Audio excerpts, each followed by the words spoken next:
¿Y si te dijera que una indígena virgen fue prometida a un hacendado rico sin poder elegir su destino? ¿Qué harías si tu corazón se enamorara de otro hombre, pero tu aldea entera dependiera de tu sacrificio? Lo que sucedió en aquella aldea amazónica estremeció a toda la región y cambió para siempre la vida de muchos. Escribe ahí en los comentarios de qué ciudad estás viendo este video. Y si crees que en toda historia existe un lado bonito, suscríbete al canal y activa la campanita. Porque lo que vas a ver ahora te emocionará de una manera que no imaginas. La sangre resbalaba por el brazo de Naida mientras apretaba con fuerza la liana que cortaba su piel. Había trepado demasiado alto en aquel árbol centenario, pero no le importaba el dolor. Desde allí podía ver el río serpenteando como una anaconda plateada bajo el sol del atardecer. A sus 18 años, sabía que esos momentos de libertad pronto terminarían. Mañana sería entregada al hacendado Fernando Montero, un hombre que jamás había visto, pero cuyo nombre hacía temblar a todos en la aldea. El acuerdo había sido sellado cuando ella apenas tenía 12 años. El jefe de su aldea, el viejo Tupa, había negociado con el poderoso hacendado, a cambio de protección contra otras empresas que querían expulsarlos de sus tierras ancestrales. Entregarían a la más hermosa doncella cuando alcanzara la edad adecuada. Esa doncella era Naida, hija del chamán, con su piel color canela y sus ojos como la noche profunda de la selva. La luna brillaba sobre la maloca comunal cuando Naida regresó. Su madre la esperaba con un baño de hierbas sagradas para purificar su cuerpo.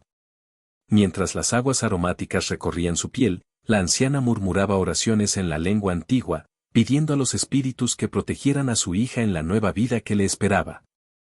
Madre, ¿cómo es posible amar a alguien que no conoces?, preguntó Naida con la voz quebrada. La mujer mayor guardó silencio por un momento antes de responder. El amor no siempre nace del corazón, hija. A veces nace del deber y del sacrificio. Tú eres la esperanza de nuestra gente. Esa noche, Naida no pudo dormir. La selva parecía llorar con ella, y los sonidos nocturnos se mezclaban con sus propios sollozos ahogados en la almohada de fibras. Al amanecer, 4 hombres llegaron en una lancha ruidosa que espantó a los pájaros. Venían a buscarla para llevarla a la hacienda donde conocería a su futuro esposo. El pueblo entero se reunió para despedirla. Las mujeres la adornaron con collares de semillas y plumas de colores brillantes. Los niños arrojaban pétalos de flores silvestres a su paso. Pero nadie notaba que detrás de su sonrisa forzada, Naida moría por dentro.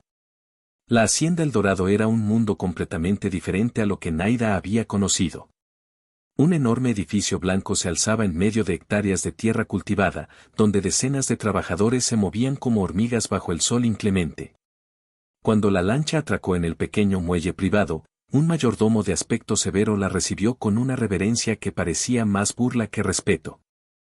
Señorita, bienvenida a la hacienda del señor Montero. La llevaré a sus aposentos donde las criadas la prepararán para la cena de esta noche. Las habitaciones destinadas a Naida eran tan grandes como toda la maloca de su aldea. Paredes blancas, muebles tallados en maderas finas, espejos que reflejaban a una mujer que ella misma no reconocía. Las criadas la bañaron con agua perfumada, cepillaron su largo cabello negro y la vistieron con un traje que apretaba su cintura hasta casi impedirle respirar. El señor Montero aprecia la puntualidad, dijo la criada mayor mientras terminaba de arreglarla. Y no le gusta que las mujeres hablen demasiado. Naida asintió, sintiendo que cada minuto que pasaba la alejaba más de quien realmente era. Fernando Montero resultó ser un hombre de unos 50 años, con el cabello entrecano y una barriga prominente que evidenciaba años de excesos. Sus ojos pequeños y calculadores la examinaron de pies a cabeza durante la cena, como quien evalúa una pieza de ganado en el mercado. Ciertamente eres hermosa, dijo mientras bebía vino tinto de una copa de cristal.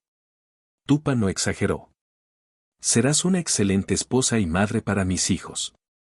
Naida mantuvo la mirada baja, como le habían enseñado. No probó casi nada de la comida, extraña para su paladar acostumbrado a los sabores de la selva. Sentía que se asfixiaba en aquel comedor lujoso, bajo las miradas de retratos antiguos que parecían juzgarla desde las paredes. No te preocupes, continuó Montero, interpretando erróneamente su silencio. Te acostumbrarás pronto a esta vida. Mis anteriores esposas también venían de orígenes humildes y aprendieron a comportarse como damas. ¿Anteriores esposas? Naira no pudo contener la pregunta. Una sonrisa cruel se dibujó en el rostro del hacendado. Sí. 3 para ser exacto. Ninguna logró darme hijos varones. Espero que tú seas más afortunada. Un escalofrío recorrió la espalda de Naira. ¿Qué había pasado con esas mujeres? No se atrevió a preguntar. Esa noche, encerrada en su habitación, Naira abrió la ventana y contempló la selva a lo lejos. Nunca se había sentido tan sola, tan atrapada. Una lágrima resbaló por su mejilla mientras rezaba a los espíritus de sus ancestros por fortaleza. Los días siguientes fueron una sucesión de lecciones, cómo caminar, cómo hablar, cómo vestirse, cómo comer utilizando cubiertos de plata. La señora Dolores, una mujer mayor contratada especialmente para civilizarla, no escatimaba en regaños y humillaciones. Eres una salvaje, decía con desprecio cada vez que Naira cometía un error. Pero te convertiré en una dama aunque sea lo último que haga. Una tarde, mientras practicaba su escritura en el jardín, Naira escuchó el sonido de una guitarra. La música, suave y melancólica, venía de las cabañas de los trabajadores. Sin pensar en las consecuencias, siguió el sonido como hipnotizada. Detrás de una de las cabañas más alejadas, un joven de piel bronceada por el sol tocaba el instrumento con los ojos cerrados, completamente absorto en la melodía. Naira se quedó inmóvil, cautivada no solo por la música sino por la expresión de paz en el rostro del muchacho. Cuando la última nota se desvaneció en el aire, él abrió los ojos y la vio. Señorita, dijo poniéndose de pie rápidamente, no debería estar aquí. Si el patrón se entera. Tu música es hermosa, interrumpió Naira, olvidando todas las lecciones de modales. Me recuerda a los cantos de mi aldea. El joven sonrió, revelando unos dientes blancos que contrastaban con su piel morena. Me llamo Matías. Soy el capataz de los cultivos de cacao. Yo soy Naira. Lo sé, respondió él con una sonrisa cómplice. Todos en la hacienda hablan de la futura esposa del patrón. Había algo en Matías que inspiraba confianza. Quizás era su mirada franca, o tal vez la forma en que sostenía la guitarra, con respeto pero sin pretensiones. Durante una hora, olvidaron las diferencias que los separaban y hablaron como dos personas normales. Él le contó sobre su vida, cómo había llegado a la hacienda desde un pueblo cercano buscando trabajo, y cómo la música era su única compañía en las noches solitarias. Debo irme, dijo finalmente Naira, notando que el sol comenzaba a descender. Si descubren que he estado aquí, ¿volverás mañana? Preguntó Matías, con una mezcla de esperanza y temor en su voz. Naira sabía que era peligroso, que estaba jugando con fuego. Pero asintió antes de desaparecer entre los arbustos. Durante las semanas siguientes, Naira y Matías se encontraron en secreto. A veces solo por minutos, otras veces podían pasar horas conversando en un claro oculto del bosque. Él le enseñó canciones de su tierra, ella le mostró cómo hablar con los pájaros imitando sus sonidos. Poco a poco, lo inevitable sucedió, se enamoraron. No podemos seguir así, dijo Matías una tarde, mientras sostenía las manos de Naira entre las suyas. Cada día que pasa, la fecha de tu boda se acerca más. Era cierto. En menos de un mes, Naira se convertiría en la esposa de Fernando Montero. Los preparativos ya estaban en marcha, y el hacendado se mostraba cada vez más posesivo, controlando cada minuto de su día. Huyamos, propuso Naira con los ojos brillantes de determinación. Podemos ir río abajo, hasta la ciudad grande. Allí nadie nos encontrará. Matías negó con tristeza. Montero tiene hombres en todas partes. Nos encontraría y nos mataría a ambos. Y luego se vengaría con tu aldea. La realidad de sus palabras golpeó a Naira como una piedra. No solo estaba en juego su felicidad, sino la seguridad de toda su gente. El acuerdo que Tupa había firmado con Montero era lo único que mantenía a su aldea a salvo de las amenazas constantes de madereros ilegales y buscadores de oro. Una tarde, mientras Naida bordaba en el porche como le habían enseñado, escuchó a Montero hablando con un grupo de hombres en el despacho. La ventana estaba abierta y las voces llegaban claramente hasta ella. Una vez que me case con la indígena, tendremos acceso legal a todas esas tierras, decía Montero con satisfacción. Los nativos son tan ingenuos que creen que los estoy protegiendo, cuando en realidad solo estoy esperando el momento adecuado para explotar los recursos. Las risas de los otros hombres hicieron que a Naida se le helara la sangre. ¿Y qué harás con ellos después?, preguntó uno. Lo mismo que hice con las otras tribus que ocupaban mis terrenos, respondió Montero con indiferencia. Les daré la opción de trabajar para mí por casi nada o desaparecer. La mayoría elige lo primero, hasta que las enfermedades o el trabajo duro los mata.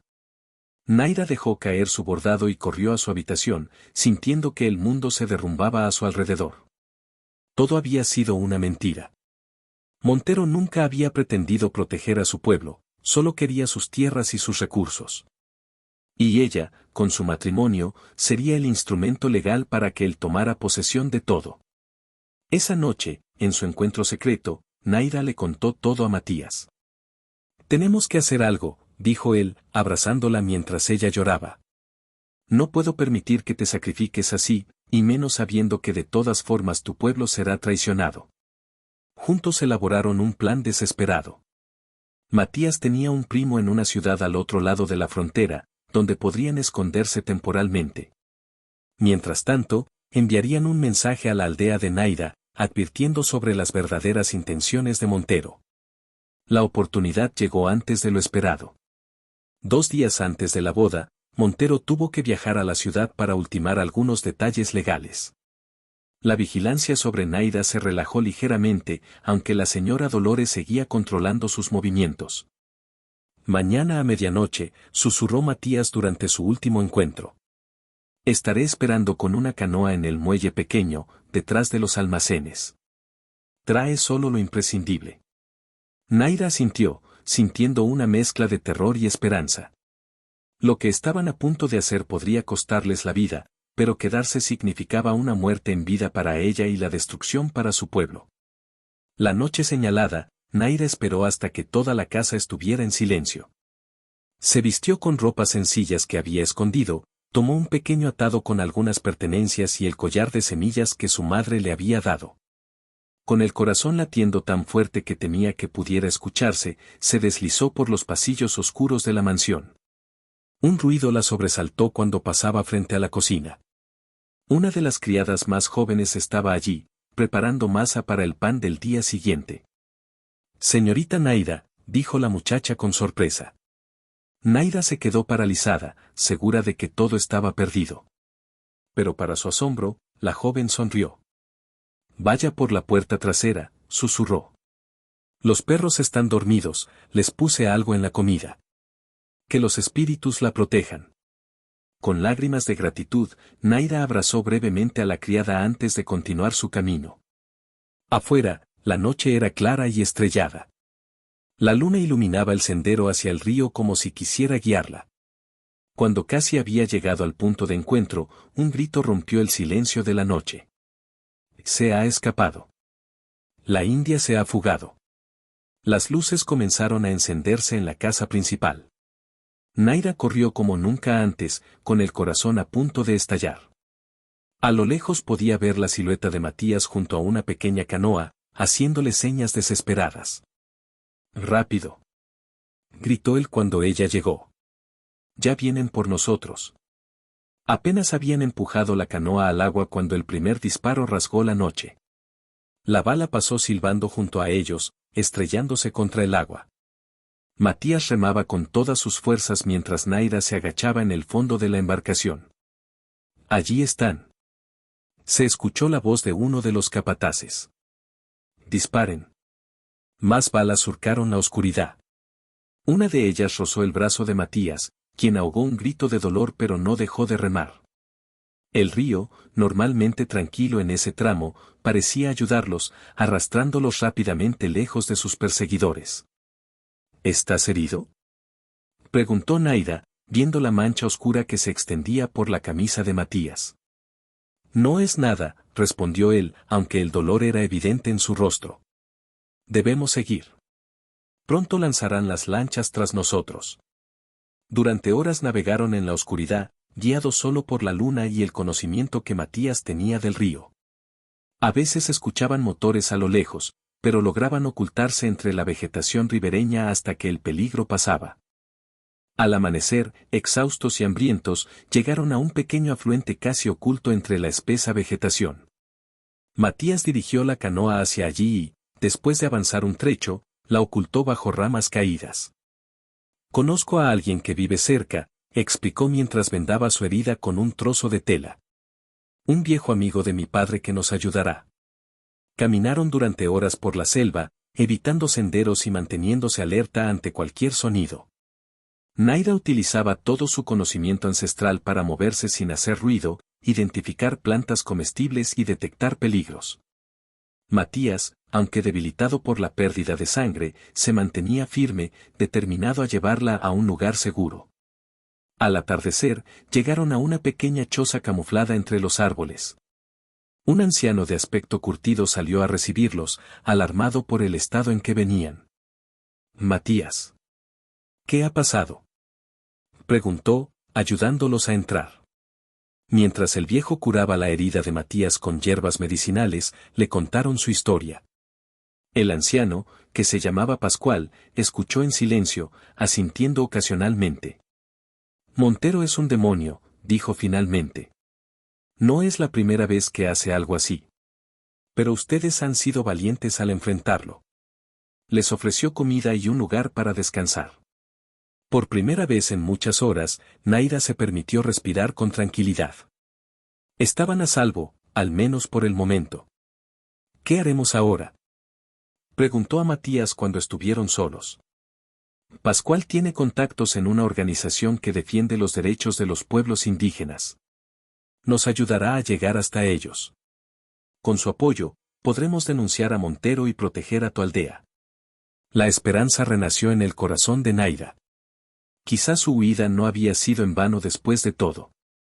Quizás había un futuro posible para ellos y para su gente. Permanecieron con Pascual durante una semana, recuperando fuerzas y planeando su próximo movimiento. El anciano les enseñó rutas secretas a través de la selva y les dio amuletos de protección tejidos con fibras naturales. Mientras tanto, la noticia de su fuga se había extendido por toda la región. Los hombres de Montero ofrecían recompensas por información y se rumoreaba que el hacendado había enloquecido de rabia, jurando venganza contra todos los que habían ayudado a los fugitivos. Una noche, mientras dormían, fueron despertados por el sonido de voces acercándose a la choza. Pascual los hizo esconderse rápidamente en un compartimento oculto bajo el piso de tierra. ¿Has visto a estos dos? Escucharon preguntar a un hombre con voz áspera. El patrón Montero ofrece buen dinero por ellos. No veo a nadie desde hace meses, respondió Pascual con calma. Vivo solo aquí, como puedes ver. Hubo un silencio tenso, y luego el sonido de objetos siendo arrojados al suelo mientras registraban la choza. Naida y Matías se abrazaron en la oscuridad, conteniendo la respiración. Finalmente, aparentemente convencidos, los hombres se marcharon. Deben irse esta misma noche, dijo Pascual cuando fue seguro salir. No volverán pronto, pero no podemos arriesgarnos. Con dolor, se despidieron del anciano que los había protegido. Bajo la luz de la luna, continuaron su viaje a través de la selva, siguiendo el mapa que Pascual les había dibujado. Su destino era un pequeño pueblo ribereño donde un barco los llevaría río abajo hasta la capital provincial. El camino fue duro. Tuvieron que cruzar pantanos infestados de caimanes, trepar colinas escarpadas y vadear ríos crecidos por las lluvias recientes. Pero en cada obstáculo, descubrían nuevas fortalezas en sí mismos y en su relación. Una tarde, mientras descansaban junto a un arroyo, Matías tomó las manos de Naida entre las suyas. Cuando todo esto termine, dijo con voz suave, quiero que seas mi esposa. No por un acuerdo, no por obligación, sino porque nos amamos. Naida sintió que las lágrimas brotaban de sus ojos, pero esta vez eran lágrimas de felicidad. Ya soy tuya, respondió. Lo he sido desde que escuché tu música por primera vez. Se besaron bajo la luz dorada del atardecer, sellando una promesa que iba más allá de las palabras. 2 días después, llegaron al pueblo donde deberían tomar el barco. Era un lugar pequeño pero bullicioso, con un mercado donde se vendían productos de la selva y artesanías locales. Con las ropas desgastadas y sucias por el viaje, pasaron desapercibidos entre la multitud. El barco no llegaría hasta el día siguiente, así que buscaron alojamiento en una posada modesta. La dueña, una mujer mayor de sonrisa amable, les dio una habitación sin hacer demasiadas preguntas, aunque sus ojos se demoraron en la cicatriz del brazo de Matías.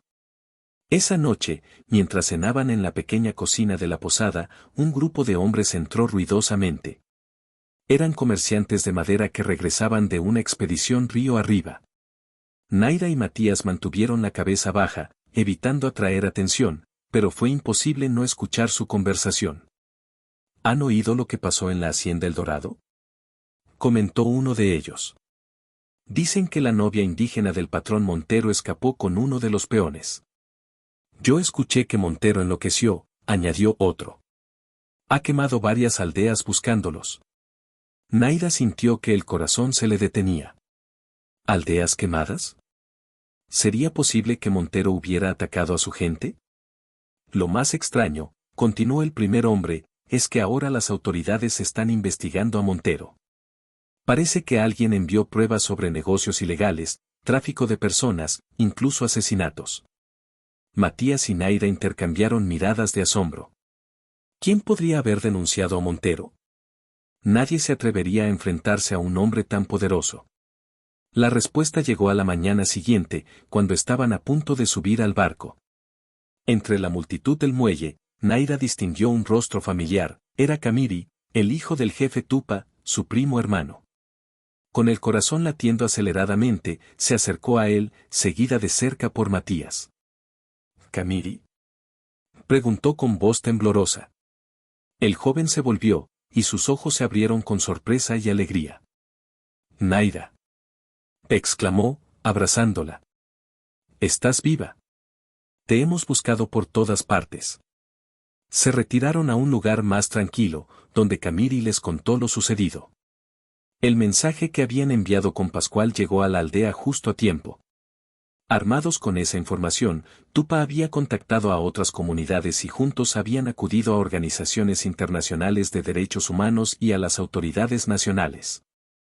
Los documentos que firmó Montero eran falsos, explicó Camiri. Nunca tuvo derecho legal sobre nuestras tierras.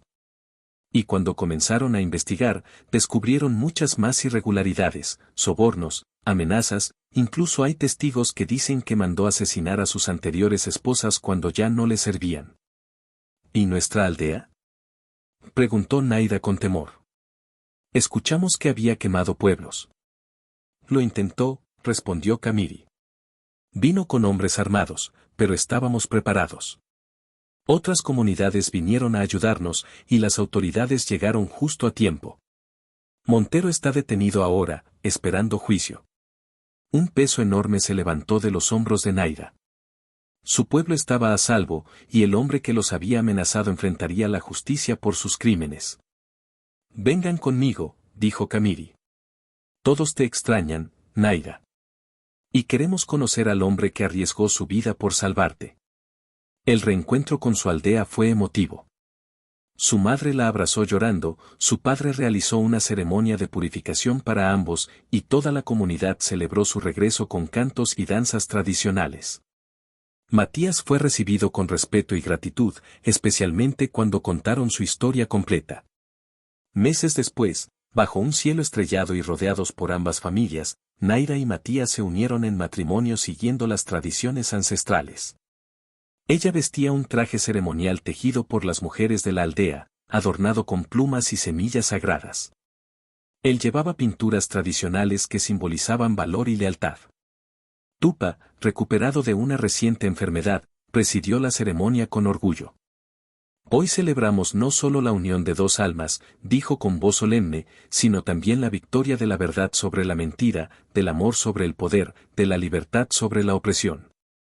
Mientras la aldea entera danzaba alrededor de la fogata central, Naira y Matías se miraron a los ojos, conscientes del largo y peligroso camino que habían recorrido para estar juntos.